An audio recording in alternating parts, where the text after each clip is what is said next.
গর্ভ অবস্থায় করার জন্য কোরআন এবং হাদিস বিশেষ কোনো আমলের নির্দেশনা কোথাও দেয় নাই, বরং অন্য সাধারণ অবস্থাতে আপনার যা করণীয় গর্ভ অবস্থাতেও তা করণীয়।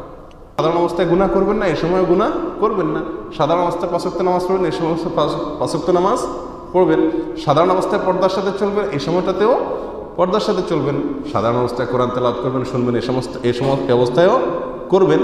শুধুমাত্র যেহেতু একটা কঠিন সিচুয়েশনের মুখোমুখি হতে যাচ্ছেন তিনি, জীবনের একটা কঠিন সময় তার আসছে এবং গর্ভের যে সন্তান তার ভবিষ্যৎ নিয়ে তিনি শঙ্কিত, সন্তানটা কি সুস্থ হয় না অসুস্থ হয়, সন্তানটা কি ভালো হয় না মন্দ হয়, এসব আশঙ্কা যেহেতু তাকে ঘিরে ধরেছে, সেজন্য শুধু কয়েকটা পরামর্শ দিলাম।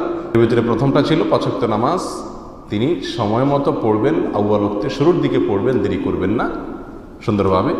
দ্বিতীয়ত, যে কোনো গুনাহ থেকে অন্য সময় বাঁচার জন্য যতটা চেষ্টা করতেন এ সময় কোনো গুনাহ যেন না হয় সেদিকে খেয়াল রাখবেন, যাতে করে সন্তানের ভিতরে তার প্রভাব না পড়ে এবং গুনাহ করার ফলে আল্লাহর রহমত উঠে না যায়, তার কষ্ট না হয়।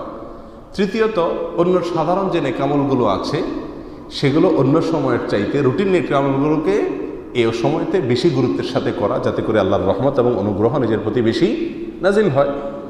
চতুর্থত, কোরআনে কারীম তেলাওয়াত বেশি বেশি করবেন এবং কোরআন কারীমের তেলাওয়াত বেশি বেশি করে শুনবেন।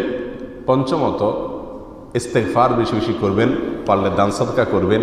এবং ষষ্ঠত, আল্লাহর কাছে দোয়া করবেন যেন আল্লাহ তাআলা সন্তানটাকে নেক সন্তান হিসাবে দুনিয়াতে পাঠান আর গর্ভ খালার জন্য আল্লাহ সুবহানাহু ওয়া তাআলা সহজ করে দেন। এই আমলগুলো নিছকই পরামর্শমূলক। এছাড়া কোরআন হাদিসের কোথাও গর্ভবতী মায়েদের জন্য বিশেষ কোনো স্পেশাল আমলের নির্দেশ করে নাই। আল্লাহ সুবহানাহু ওয়া তাআলা আমাদের মায়েদেরকে আল্লাহ সুবহানাহু ওয়া তাআলার নির্দেশ এবং রাসূল করিম সাল্লাল্লাহু আলাইহি ওয়াসাল্লামের সুন্নাতের উপরে চলার তৌফিক দান।